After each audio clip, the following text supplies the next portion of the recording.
Welcome back to another Behind the Scenes.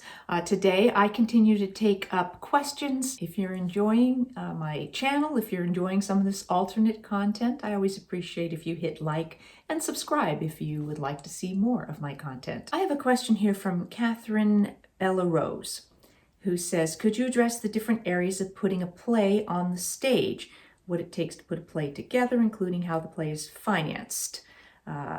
And is the process the same as the making of a film or TV series? So there are things that are similar and things that are different. Putting finance together is putting finances together. With theater, you have a couple of different things. Some theaters are commercial theaters, in which case they are basically self-supporting. They do not rely on grants or other sorts of donations to do their funding typically, whereas some theaters are supported by donations as well as ticket sales.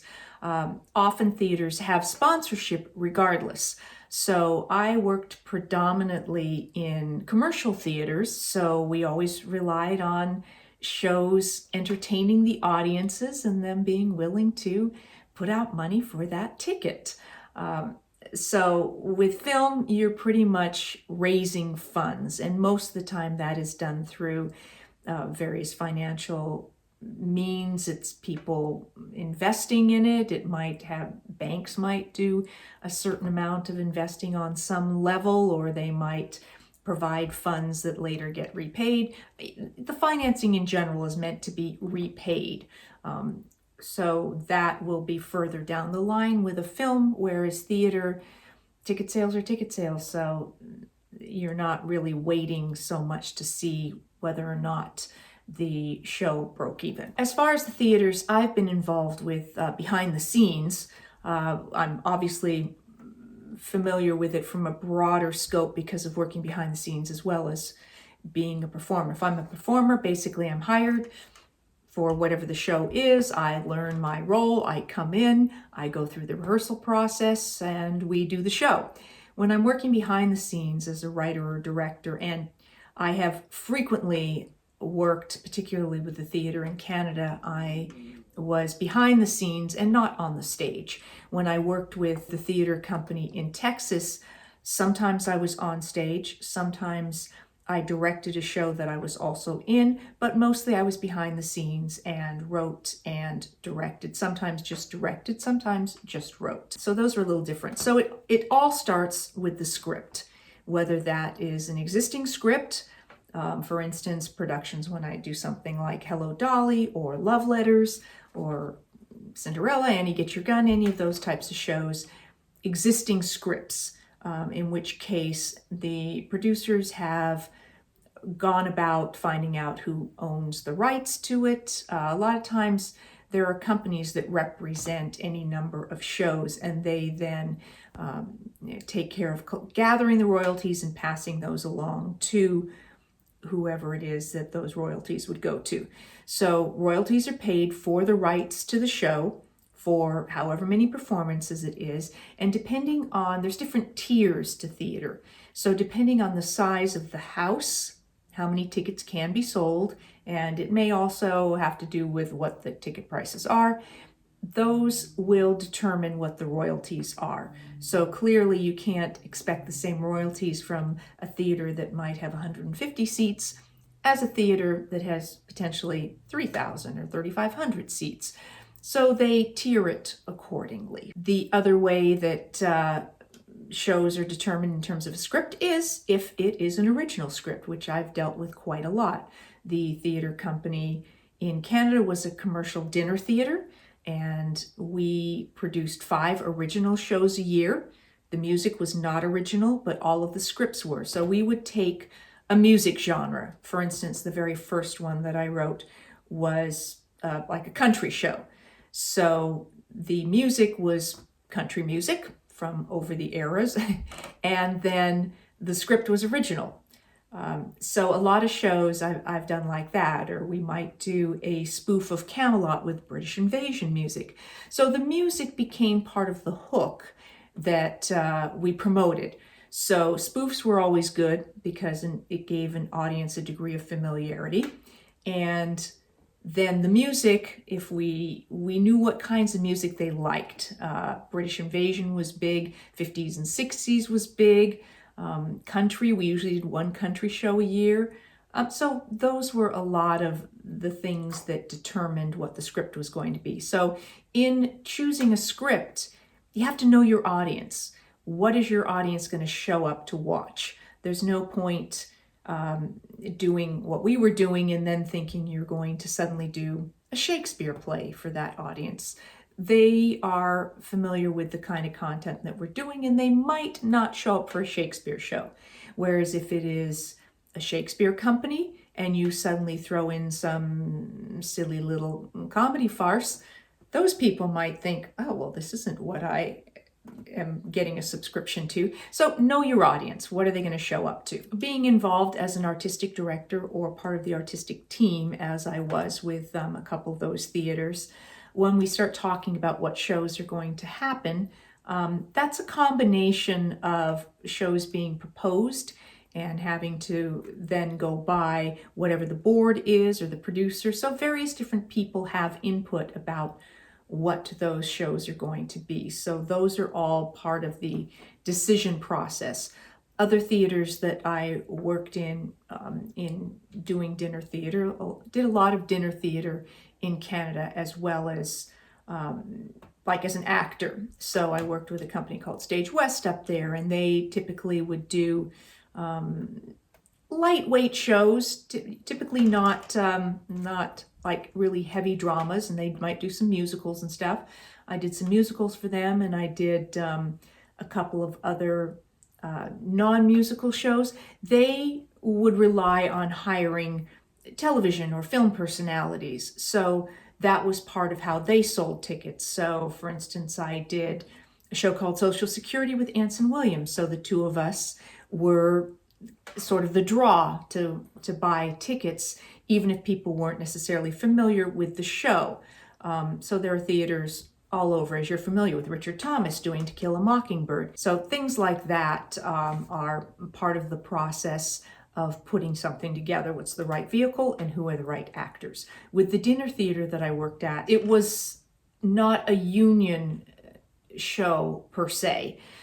So we weren't necessarily using union actors. We did sometimes, and we were able to get a special artist agreement so that we could use a member of the union, and we would, comply with all of the union rules. In the kinds of theater work that I directed, sometimes as a director I was involved in the casting, and sometimes I wasn't.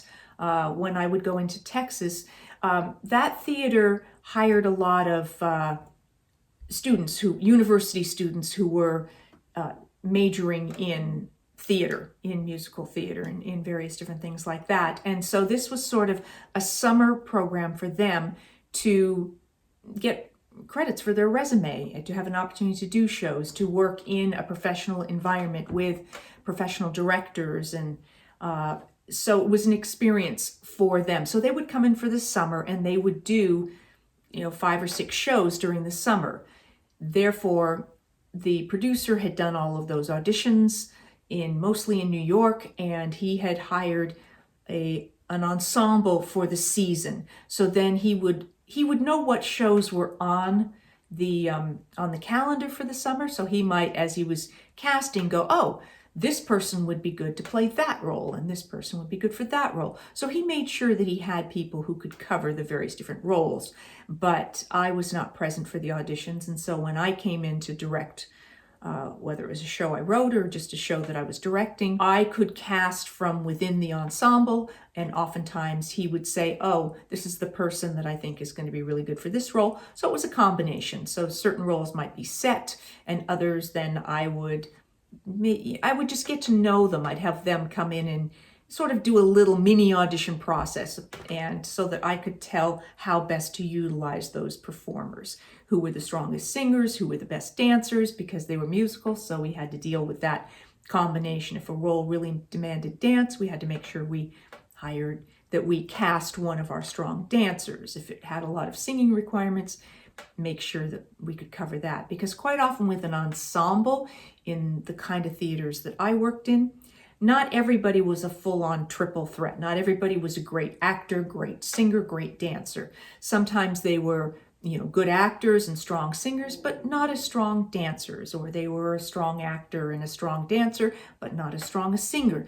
So you wanted to make sure that you had a combination of enough strong dancers to cover the demanding dance work and enough strong singers to cover the demanding singing roles. As far as contracts go, which is part of the pre-production, the producer and sometimes in some companies a casting director would also be engaged in doing those various different negotiations. The artistic director might be involved in those negotiations. So contracts are in place for everybody as part of pre-production.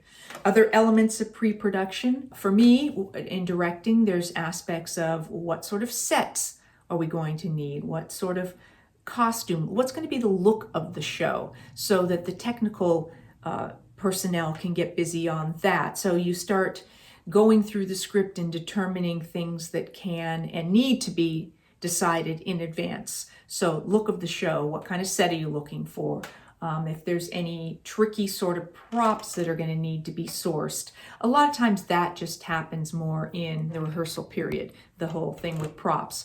Costumes, if we have a costumer, you start talking about what are going to be the needs or demands of those costumes. Lighting usually doesn't happen until later.